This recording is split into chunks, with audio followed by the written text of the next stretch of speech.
Salam semuanya, hari ini kita kembali belajar akan firman Tuhan melalui renungan singkat. Hari ini firman dan doa, kita akan belajar tentang rahasia doa.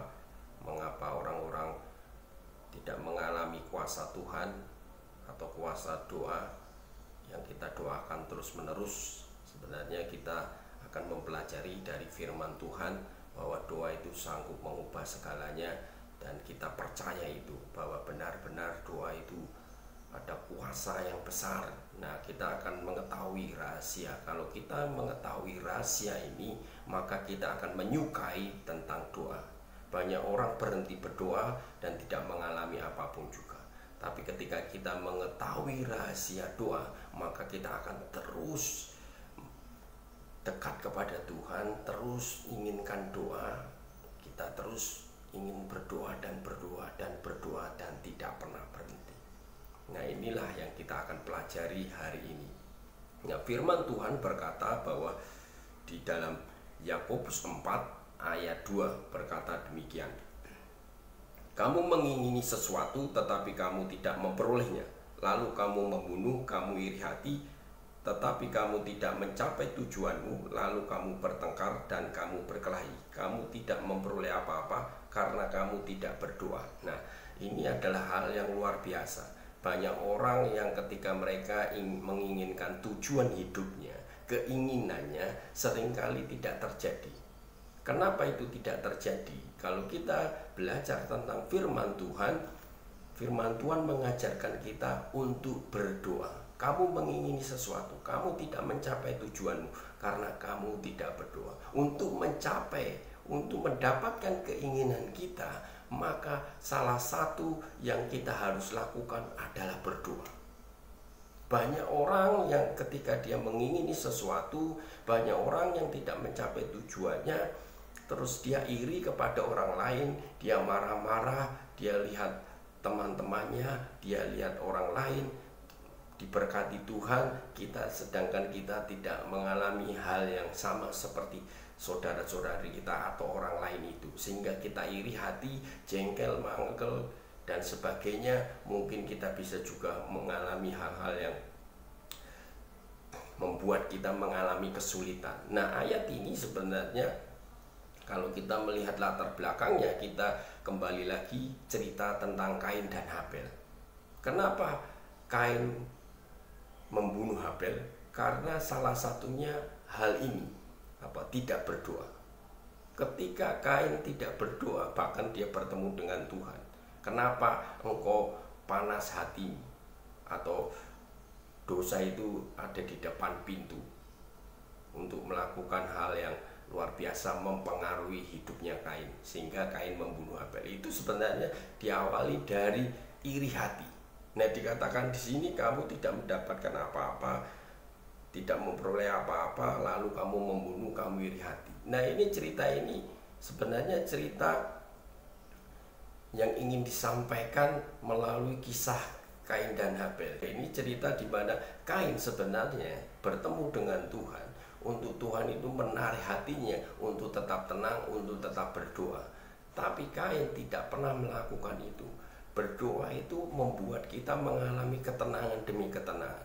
Berdoa itu akan menguasai hidup kita, karena kita bertemu dengan Tuhan, sehingga ada aturan-aturan, ada perkataan-perkataan Tuhan yang kita harus taati itu. Lah, Kain tidak pernah mentaati ini. Nah, doa itu sebenarnya mempengaruhi hidup kita supaya kita ini tidak iri dengan yang lain, karena kita tahu bahwa ketika kita berdoa, maka tujuan keinginan kita akan terjadi. Ngapain kita iri kepada orang lain? Tidak perlu kita iri kepada orang lain, karena kita sudah mengerti rahasia doa. Terus-menerus berdoa, maka segala sesuatu akan menjadi hak kita. Segala sesuatu yang kita sudah doakan akan benar-benar kita capai. Tidak perlu kita iri hati kepada orang lain. Kalau orang mengerti rahasia ini, maka dia tidak akan pernah melihat orang lain berhasil, melihat orang lain sukses. Dia tidak akan pernah cemburu atau iri hati. Nah, ini rahasia di mana kita mengetahui rahasia doa yang Tuhan ajarkan sendiri. Untuk memperoleh, untuk mendapatkan sesuatu, berdoalah. Dan ketika kita berdoa, maka hidup kita akan jauh lebih baik daripada orang lain. Orang lain yang mungkin iri kepada kita karena kita diberkati Tuhan. Nah, dan kalau kita ini terus belajar tentang doa, sebenarnya Tuhan itu punya kriteria. Atau mungkin orang-orang berkata bahwa doa kok minta-minta dan sebagainya. Banyak orang berkata doa itu seperti ini, seperti ini, seperti ini. Nah, kalau kita lihat firman Tuhan yang mengajarkan firman di mana ayat 7, Matius pasal 7 ayat 7 berkata bahwa mintalah. Itu siapa yang mengajarkan? Tuhan. Artinya kita ini terus meminta-minta, terus kita ini mencari, terus kita ini berdoa datang kepada Tuhan. Apakah salah meminta? Tidak salah, karena itu yang diajarkan Tuhan. Tapi Tuhan itu punya kriteria. Coba kita baca Matius ayat 7. Matius pasal 7 ayat 7. Demikian firman Tuhan. Hal pengabulan doa, ya, perikopnya diberikan oleh LAI, ya. Hal pengabulan doa berarti ini cara di mana doa itu dikabulkan. Mintalah maka akan diberikan kepadamu. Carilah maka kamu akan mendapat. Ketoklah maka pintu akan dibukakan bagimu. Karena setiap orang yang meminta menerima, dan setiap orang yang mencari mendapat, dan setiap orang yang mengetuk baginya pintu dibukakan. Adakah seorang daripadamu yang memberi batu kepada anaknya jika ia meminta roti, atau memberi ular jika ia meminta ikan? Jadi jika kamu yang jahat tahu memberi pemberian yang baik kepada anak-anakmu, apalagi Bapamu yang di surga, ia akan memberikan yang baik kepada mereka yang meminta kepadanya. Nah, demikianlah firman Tuhan mengajari kita bahwa Yesus sendiri berkata, mintalah, carilah, ketoklah. Karena kita tahu Bapa di surga itu adalah Bapa yang baik.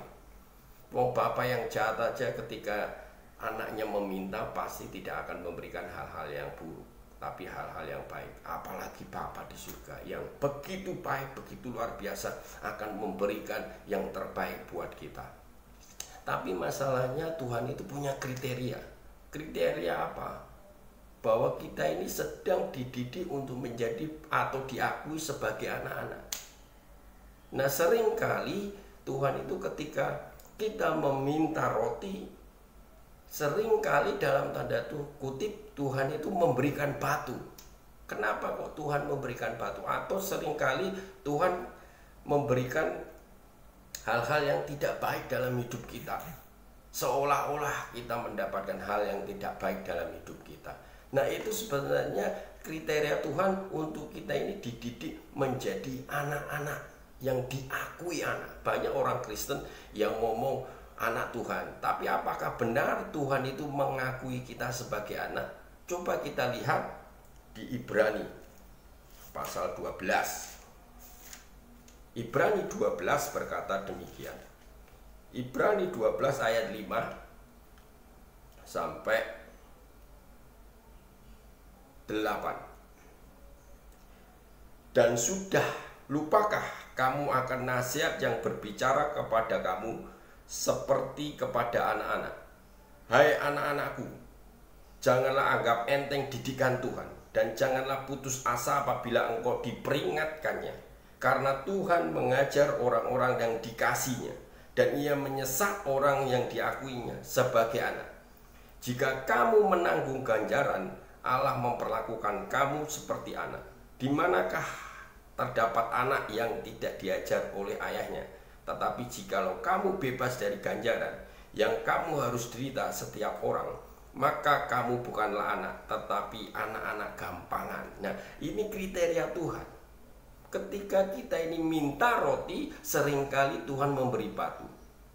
Nah, contohnya seperti ini. Ketika kita minta kerendahan hati itu tidak langsung diberikan Tuhan. Kerendahan hati itu dimunculkan atau dibentuk oleh karena hal-hal sekitar kita, keadaan kita yang benar-benar menekan kita, hidup kita, bahkan orang-orang sekitar kita yang menjengkelkan sekalipun, yang membuat kita ini benar-benar diproses tidak kuat. Nah, itulah yang namanya akan membuat hidup kita ini atau membentuk hidup kita menjadi rendah hati. Dan seringkali seperti itu cara Tuhan kerja.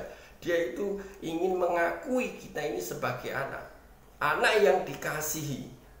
Dikatakan di sini bahwa jangan anggap enteng didikan Tuhan.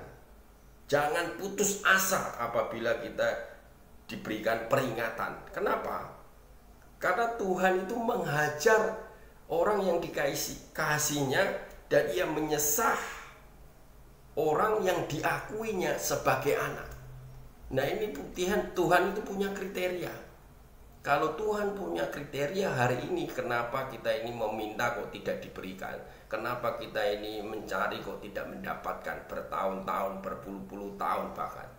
Karena Tuhan itu tahu kriteria yang harus kita menurut Tuhan kriteria yang harus benar-benar sesuai, yaitu kita ini diakui sebagai anak, bukan anak gampangan. Banyak orang-orang Kristen yang menjadi anak-anak gampangan sekarang, kepinginnya meminta terus diberikan. Ya, tidak mungkin seperti itu. Cara Tuhan bekerja itu selalu ketika kita meminta ada proses, ada pengajaran supaya kita menjadi anak yang rendah hati, supaya ada proses didikan Tuhan. Karena kita ini adalah orang-orang yang dikasih.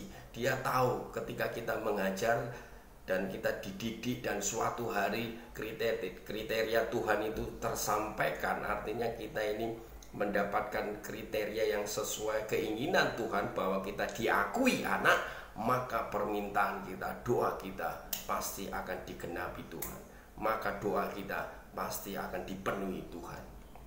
Itulah yang dimana Tuhan itu punya kriteria, dimana kriteria itu sendiri Tuhan yang akan membentuk hidup kita menjadi anak-anak. Jangan mendikte Tuhan. Seringkali kita ini mendikte Tuhan, bahkan mengajarkan hal-hal yang tidak sesuai dengan firman Tuhan. Doa meminta tidak boleh. Ya biar aja firman Tuhan berkata seperti itu. Firman Tuhan dan Tuhan mengajarkan meminta itu boleh, tetapi Tuhan itu punya kriteria. Kita tidak bisa mendikte Tuhan. Biar berjalan apa yang dimau Tuhan, karena dia berkuasa. Kalau dia berkuasa, ketika dia mengajarkan meminta, mintalah. Dan itulah yang nanti Tuhan sendiri akan beracara, Tuhan sendiri yang akan memproses hidup kita, Tuhan sendirilah yang akan mengubah hidup kita menjadi orang-orang yang sesuai kriterianya, menjadi anak-anak yang diakui anak oleh Bapa di surga, sehingga kita minta roti pasti akan diberikan roti, minta daging pasti diberikan daging, diminta apapun juga sesuai dengan kehendak Tuhan, maka itu diberikan Tuhan. Tetapi jangan salah, ketika kita minta ada kriteria Tuhan untuk kita dididik, diajar, disesah, jangan putus asa itu. Karena kita tahu kita punya Bapa yang luar biasa, supaya kita menjadi anak-anak yang luar biasa dan tidak menjadi anak-anak yang gampang. Amin. Puji Tuhan. Mari kita berdoa. Terima kasih Tuhan untuk pagi hari ini. Kami percaya anugerah-Mu dicurahkan buat kami, bahwa kuasa-Mu boleh bekerja dalam hidup kami. Engkau memberkati bangsa kami Tuhan, memulihkan bangsa kami. Kami tahu Engkau sedang mendidik bangsa kami. Kami tahu Engkau sedang menghajar bangsa kami. Biarlah bangsa kami menjadi bangsa yang tidak putus asa. Bangsa kami adalah bangsa yang terus-menerus mengakui Bapa yang ada di surga itu menjadi Bapa, sehingga Engkau mengetahui Tuhan bahwa Engkau mengasihi bangsa kami, bahwa anak-anak itu yang diakui anak itu harus diajar. Dan kami tahu Tuhan, setiap kami juga pun tidak hanya bangsa ini Tuhan, Engkau pulihkan, keadaan ini juga dipulihkan, sakit penyakit apapun dipulihkan, dan bahkan COVID tidak ada di bangsa kami karena ada perlindungan Tuhan. Ada doa-doa yang dinaikkan atas bangsa kami, bahwa bangsa kami akan mengalami terobosan demi terobosan, bahwa bangsa kami tidak akan pernah takut. Keadaan apapun juga sudah ditetapkan Tuhan. Mungkin banyak orang yang menubuatkan, meramalkan hal-hal yang menakutkan terjadi atas bangsa kami. Kami tahu, kami berjalan bersama Tuhan, tidak akan pernah takut apapun yang terjadi. Berkati hari ini Tuhan anak-anakmu yang mungkin mendengar atau melihat program ini. Kami percaya Tuhan memberkati mereka semuanya. Tuhan mengubah, mengajari, mendidik, dan bahkan doa-doa mereka dijawab Tuhan dan mengubah hidup mereka. Biar keluarga mereka diberkati, kehidupan mereka diberkati, pekerjaan mereka diberkati, pelayanan mereka diberkati, dan gereja-gerejamu boleh dibangun. Terima kasih Tuhan untuk pagi hari ini, di dalam nama Tuhan Yesus Kristus. Haleluya, amin. Puji Tuhan, hari ini kita belajar tentang firman Tuhan. Teruslah belajar, karena belajar itu akan mengubah kehidupan kita, dan Tuhan akan terus membuka rahasia-rahasia yang baru, yang luar biasa dalam hidup kita ketika kita belajar firman Tuhan. God bless you. Tuhan Yesus memberkati.